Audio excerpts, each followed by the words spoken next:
రావణాసురుడు విపరీత కామవాంఛ వల్ల చచ్చిపోయాడు అన్యాయంగా. ఎందుకంటే సీతాదేవి నెంబర్ 27 నేను రామాయణం చదివి లెక్కెట్టా, ఇదో పని.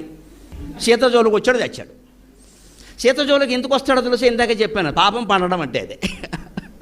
సీత జోలికి వాడిని చంపేవాడు జోలికి ఎందుకు వస్తాడు, ఇదివరకే ఎందుకు చుక్కబెట్టాడు అంటే వీడు చేసిన పాపాలకి అవతల వాళ్ళు బలహీనలు కావడం వల్ల కష్ట తీర్చుకోలేకపోయారు. అంచేది వీడి పాపమే వీడిని లోపలిని చెయ్యి, ఇంకోటి చెయ్యి, ఎందుకంటే నువ్వు పోవాలి చెయ్యి, లోపలిని తన్నేస్తూ ఉంటుంది. రాముడు జోలికి వెళ్ళాడు, అయిపోయింది.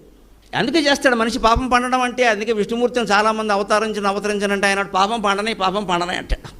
ఎందుకంటే పండినకాయ రాలకొట్టడం చాలా తేలిక, పచ్చికాయ దెబ్బ కొట్టిన రాలదు, దాని అంతా రాలిపోతుంది మనకెందుకు. కానీ పాపం పండనే అంటే పండుతుంది.